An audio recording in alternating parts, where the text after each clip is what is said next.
बिस्मिल्लाहिर्रहमानिर्रहीम। नाज़रीन अस्सलाम वालेकुम, मैं हूँ इमरान वसीम। नाज़रीन, इस वीडियो लॉग में एक बड़ी ख़बर आपके साथ हम शेयर करने जा रहे हैं और ये वही ख़बर है जिसका कुछ महीनों से बड़ी बेताबी के साथ, बड़ी ही शिद्दत के साथ इंतज़ार किया जा रहा था। और ये मामला है सुप्रीम कोर्ट के जज जस्टिस मज़हर अली नकवी के ख़िलाफ़ जो मुख्तलिफ़ कंप्लेंट्स आई थी कि उनके आमदन से ज़्यादा असासाजात हैं, उनके ख़िलाफ़ कार्रवाई की जाए, सुप्रीम जुडिशल कौंसिल का इजलास बुलाया जाए। तो ये जितनी शिकायत नकवी साहब के ख़िलाफ़ आई थी, इन तमाम शिकायत को इकट्ठा करके अब इनकी तादाद कितनी है ये डिटेल भी अभी कुछ देर में आपके साथ हम शेयर करेंगे। लेकिन इन तमाम शिकायत को, जिसमें ज़्यादातर जो शिकायत थी वो मुख्तलिफ़ बार कौंसिल की थी, जो वकला की सबसे बड़ी बॉडी है पाकिस्तान बार कौंसिल, उनकी तरफ से थी और इस्लामाबाद हाई कोर्ट बार की तरफ से आई थी। केपी बार की तरफ से भी नकवी साहब के ख़िलाफ़ शिकायत दर्ज कराई गई थी। तो ये शिकायत इकट्ठी करके साबिक़ जो चीफ़ जस्टिस है जस्टिस उमरता बंदियाल साहब, उनकी जानिब से इन्हें तमाम शिकायत को जस्टिस सरदार तारिक मसूद साहब को भेजा गया था कि आप इनका जायज़ा लें और जायज़ा ले कर अपनी राय दें कि क्या इन शिकायत में इतना मवाद मौजूद है, इतना एविडेंस मौजूद है, ऐसे डॉक्यूमेंट्स हैं जिसकी बिना पे जस्टिस नकवी साहब के ख़िलाफ़ सुप्रीम जुडिशल कौंसिल का इजलास बुलाया जाए, या फिर ये शिकायत इनमें अगर कोई मवाद नहीं है तो फिर इसमें ज़ाहिर सी बात है कि जज की राय होती है कि इसमें ऐसा सब्सटेंस नहीं है, ऐसे डॉक्यूमेंट्स नहीं हैं, तो इसको ड्रॉप कर दिया जाए। तो मई के महीने में ये ज़िम्मेदारी सौंपी गई बंदियाल साहब की तरफ से जस्टिस सरदार तारिक मसूद साहब, जो कि सुप्रीम जुडिशल कौंसिल के तीसरे सीनियर रुकन थे उस वक्त जब बंदियाल साहब चीफ जस्टिस हुआ करते थे। दूसरे सीनियर रुकन जो है वो जस्टिस काजी फाइसा थे और बाकी क्योंकि 5 अरकान की ये जो कंपोजिशन होती है सुप्रीम जुडिशल कौंसिल की, उसमें जो हाई कोर्ट्स होती हैं, 2 हाई कोर्ट्स के सीनियर जो चीफ जस्टिस साहबान होते हैं सीनियरिटी के अतबार से, उनको जुडिशल कौंसिल में शामिल किया जाता है। तो मई के महीने में ये जिम्मेदारी सौंपी गई थी और बीच में एक तकरीब हुई हलफ बर्दारी की, जिसमें हमने पूछा अपने ज़राए से भी कब तक आप ये ओपिनियन देंगे, बल्कि सरदार तारिक मसूद साहब से भी डायरेक्टली पूछा तो उन्होंने कहा कि मैं तो छुट्टियों पे हूँ, छुट्टियों के बाद इन रेफरेंसेस के हवाले से मैं अपनी जो भी राय होगी मैं राय दे दूँगा, जो भी चीफ जस्टिस होगा उसको मैं अपनी राय से आगाह कर दूँगा। तो 3 बल्कि 4 मुख्तलिफ जज साहबान, जिसमें बंदियाल साहब थे, जिसमें इजाज़ुल एहसन साहब थे, जिसमें साकिब निसार का रेफरेंस भी था, जिसमें आयशा मलिक साहबा के ख़िलाफ़ भी एक शिकायत आई थी। यानी ये 4 जज साहबान, बंदियाल साहब हो गए, इजाज़ुल एहसन साहब हो गए और इसके साथ साथ जस्टिस आयशा मलिक साहबा हो गई, साबिक़ चीफ जस्टिस मियां साकिब निसार हो गए, उनके ख़िलाफ़ जो कंप्लेंट्स आई थी उन पे सरदार तारिक मसूद साहब ने बहुत पहले, यानी आज जो राय नकवी साहब के ख़िलाफ़ दी है, ये राय देने से बहुत दिन पहले उन्होंने इन 4 जज साहबान को क्लीन चिट दे दी थी। और ज़राए ने यह बताया था कि चूँकि उन तमाम शिकायत में जो कि इन 4 जज साहबान के ख़िलाफ़ थी, उसमें उनके फ़ैसलों को बुनियाद बना के उनके ख़िलाफ़ रेफरेंस भेजा गया था, शिकायत भेजी गई थी, तो लिहाजा उन 4 जज साहबान को तो क्लीन चिट दे दी गई। अब मामला बचा था जस्टिस मज़हर नकवी साहब का। तो आज ज़राए से ये ख़बर भी सामने आई है कि 10 मजमूई तौर पर शिकायत थी जस्टिस नकवी साहब के ख़िलाफ़, और उन 10 शिकायत पे, जिसमें बार काउंसिल्स की हैं, आम लोगों की भी हैं और एक मियाँ दाऊद साहब की भी है, क्योंकि लाहौर में हाई कोर्ट में वकालत करते हैं, पहले वकील हुआ करते थे, लेकिन बाद में बड़ा अच्छा उन्होंने किया कि कानून की तालीम हासिल करके वो वकील बन गए, तो उनकी भी शिकायत थी। तो इन 10 शिकायत के ऊपर जस्टिस सरदार तारिक मसूद साहब ने अपनी राय दे दी है। अब आप नाज़रीन पूछेंगे कि राय क्या दी है, तो राय के हवाले से हमने जो अपने सोर्सेज को खंगाला है, उसने तो हमें कोई बात बताने से इनकार कर दिया। उन्होंने कहा जी राय का मुझे पता है कि सरदार साहब ने क्या राय दी है, लेकिन आपको हम बता नहीं सकते क्योंकि ये सीक्रेट है, तो सीक्रेट आपके साथ नहीं शेयर कर सकते। किसी और सोर्स से अगर आपको ये ख़बर मिले तो आप अपने नाज़रीन के साथ शेयर कर सकते हैं, लेकिन हम अपनी जो साबिती तजर्बे की बिना पे ये कह सकते हैं, जो अंदाज़ा लगा सकते हैं कि बज़ाहिर ऐसा लगता है कि अगर 4 जज साहबान के ख़िलाफ़ पहले अगर कंप्लेंट थी, जिसमें बंदियाल साहब की थी, वैसे वो जो बंदियाल साहब ने टेलीफोन कॉल किया था 5 सितंबर को और फिर 6 सितंबर को सरदार तारिक मसूद साहब ने लेटर लिखा था बंदियाल साहब को, उस लेटर का वो लेटर की कॉपी भी हमने हासिल की है, वो लेटर भी आपको दिखाएंगे। और उस लेटर के 2 दिन के बाद हुआ था कि क्या हुआ था, वो कहानी भी इस वीडियो लॉग में आपके साथ हम शेयर करने जा रहे हैं। तो हमने जो हमारा गेस वर्क है उससे बज़ाहिर ऐसा लगता है कि अगर 4 जज साहबान को नकवी साहब ने क्लीन चिट दे दी थी, तो तो ये जो शिकायत हैं नकवी साहब के ख़िलाफ़, इससे बज़ाहिर ऐसा लगता है कि इसमें पॉजिटिव राय दी गई है, और पॉजिटिव राय का यहाँ पे मीनिंग ये लिए जाएंगे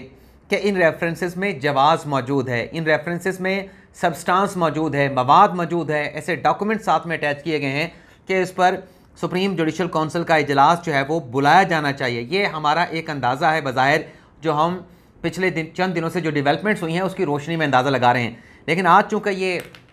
ज़राए से ख़बर सामने आई है, तो उसके बाद जो भी राय सरदार तारिक मसूद साहब ने दी है, तो इसका मतलब यह है कि अब जुडिशल काउंसिल का इजलास बुलाने का जो फैसला है, क्योंकि पहले ज़राए की खबर थी कि उनको क्लीन चिट मिल गई है, यहाँ पे ज़राए नहीं कह रहे कि नकवी साहब को क्लीन चिट दी गई है, वो कहते हैं कि हम राय आपके साथ नहीं शेयर कर सकते। तो इससे भी अंदाज़ा होता है कि इस ओपिनियन में कहा गया है कि नकवी साहब के खिलाफ सुप्रीम जुडिशल काउंसिल का इजलास बुलाया जाए, और जो इल्ज़ामात लगे हैं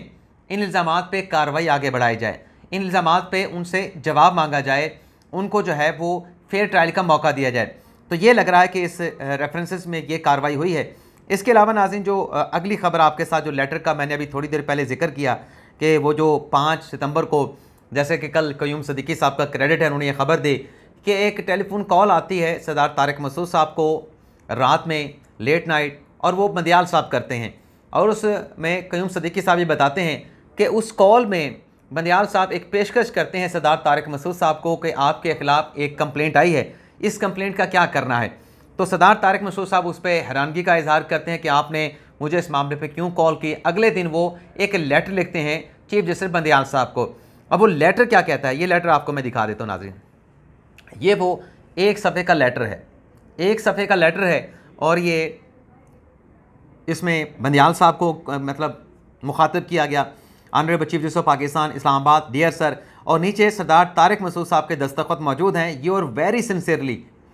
सरदार तारिक मसूद। और इसकी कापियाँ जो भेजी गई वो भी नीचे लिखा गया है, copy to the honourable member of the supreme judicial council justice Qazi Faez Isa, justice Ijazul Ahsan. अच्छा, इसमें जस्टिस इजाज़ुल एहसन कहाँ से आ गए? वो इजाज़ुल एहसन जब नकवी साहब के ख़िलाफ़ रेफरेंस अगर वो आ जाता बंदियाल साहब के होते हुए, उसमें इजाज़ुल एहसन साहब नहीं बैठते, उसमें सरदार तारिक मसूद साहब ने बैठना था। लेकिन चूंकि यहाँ पे जिक्र हुआ सरदार तारिक मसूद साहब के खिलाफ रेफरेंस का, उस पर अगर ज़ाहिर सी बात है कि सुप्रीम जुडिशल काउंसिल का इजलास होता तो सरदार तारिक मसूद साहब उसमें नहीं बैठ सकते थे, उनकी जगह पे इजाज़ुल एहसन साहब ने बैठना था। तो इसलिए इस लेटर की जो कापी है, जहाँ चीफ जस्टिस साहब को भेजी गई, बंदियाल साहब को, काजी फाइसा साहब को भेजी गई, इजाज़ुल एहसन साहब को भेजी गई, और जो शेख साहब हैं सिंध हाई कोर्ट के चीफ जस्टिस, जो कि सीनियर चीफ जस्टिस हैं इस वक्त हाई कोर्ट्स में, वो सुप्रीम जुडिशल काउंसिल के मेंबर हैं, अहमद अली शेख साहब, उनको लेटर भेजा गया, और जस्टिस अमीर हुसैन भट्टी साहब लाहौर हाई कोर्ट के चीफ जस्टिस, उनको ये लेटर भेजा गया। इस लेटर में क्या कहा गया है? Yesterday you spoke to me on the phone and inform me that a complaint against me was submitted by mister Amna Malik and you ask what to do with it. इसमें कहा गया कि कल रात आपने मुझे कॉल की, और जो एक रेफरेंस मेरे खिलाफ मिसेस आमना मलिक साहबा ने दायर किया, आपने उस पर मुझसे पूछा कि इस शिकायत का क्या करना है। आगे, sir with the greatest of respect, यानी इंतहाई काबिल एहतराम, आई डू नॉट थिंक, मैं ये नहीं सोच रहा था कि it was appropriate to you have talk to me, कि आप मुझे इस हवाले से बात करते अबाउट द सेड कंप्लेंट, इस शिकायत के हवाले से। सर ये सुनते जाएं, बड़े अहम बातें लिखी हैं इसमें सरदार तारिक मसूद साहब ने। Sir you are talking to me has place me in most embarrassing position, आपकी बात ने, जो आपने मुझे कॉल किया, मुझे एक एम्बैरेसिंग सूरत हाल में जो है वो ला खड़ा किया है। आगे लिखते हैं कि अंडर द सर्कमस्टांसेस, इन हालात में, it would be best if the said complaint is place for consideration for the supreme judicial council, के इस कंप्लेंट को सुप्रीम जुडिशल काउंसिल के सामने गौर खौज के लिए रखा जाता। As I do not want an additional acquisition of seeking favour to be level against me, यानी जो मुझ पर इल्ज़ामात लगाए गए हैं, मैं नहीं चाहता था कि मेरे ऊपर कोई इजाफी इल्ज़ाम लगता। आगे वो कह रहे हैं कि आई एम कॉन्फिडेंट, मुझे यकीन है,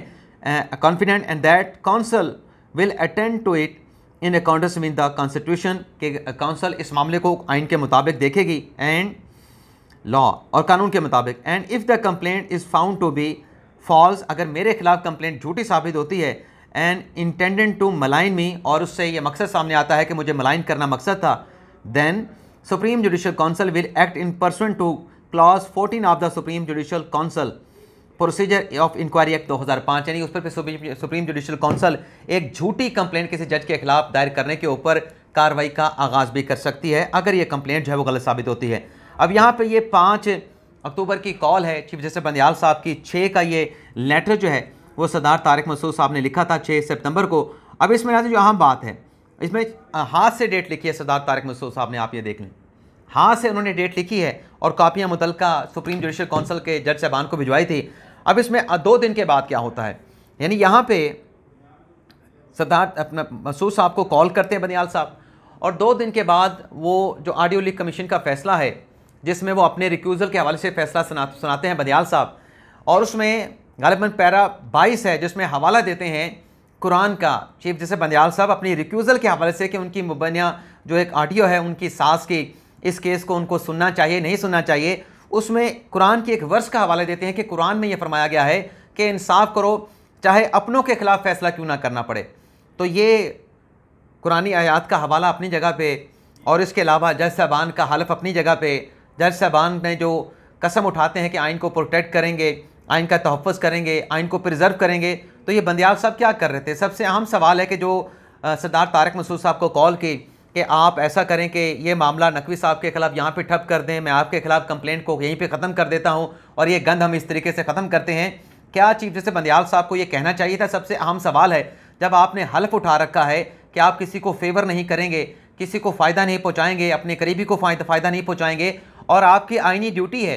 किसी जज के खिलाफ कंप्लेंट आई है, आपने वो कंप्लेंट सुननी है, उसका फैसला करना है, सुप्रीम जुडिशल काउंसिल में लेके जाना है, तो ये सुप्रीम जुडिशल काउंसिल से बाला बाला किसी जज को फ़ोन करना। अब यहाँ पे सवाल एक और भी है, सवाल यह है कि हो सकता है कि जिस सरदार तारिक मसूद साहब के खिलाफ जो कंप्लेंट है उसमें मवाद मौजूद हो, उसमें सब्सटेंस मौजूद है। फ़र्ज़ कर लें कि उसमें डॉक्यूमेंट्स हैं, उसमें शवाहिद हैं, उसमें सबूत हों, कैसे अपना बंदियाल साहब सरदार तारिक मसूद साहब को कह सकते हैं कि मैं आपके खिलाफ ये कंप्लेंट को ड्रॉप कर रहा हूँ। और ये भी हो सकता है कि जो एक सौदेबाजी की जा रही है कि नकवी साहब के खिलाफ जो है ये आप ड्रॉप कर दें, यहाँ पे मैं ड्रॉप कर दूंगा, उसमें मवाद या सब्सटेंस मौजूद हो, या उसमें नकवी साहब की जो है वो उनको क्लीन चिट मिल रही हो, तो ये मेरे ख्याल से बंदियाल साहब ने एक ऐसा इकदाम किया है जो उनके हल्फ के भी मुनाफी था, जो उनके आइन के भी मुनाफी था, और बाकी जो वो ये फैसले में लिख रहे थे ऑडियो लीक कमीशन वाले में कि कुरान में ये फरमाया गया है कि इंसाफ करो चाहे अपनों के खिलाफ फैसला देना पड़े। वो जो जिन कुरानी आयात का हवाला दे रहे थे वो हवाले जात भी तो वो दे रहे थे अपनी जगह पे, लेकिन उनका जो कॉल था, कॉल से हट के जो उनका फेल था वो उनके कॉल के बिल्कुल जो है बरक्स था, यानी कॉल कुछ और था और फेल कुछ और था। तो ये नाज़रीन हमारा वीडियो लॉग, आपसे इजाज़त चाहते हैं। अल्लाह ताला हम सब का हामी नासिर हो। अपनी ढेर सारी दुआओं में याद रखिएगा। वीडियो अगर पसंद आती है तो शेयर करें, लाइक भी करें, और चैनल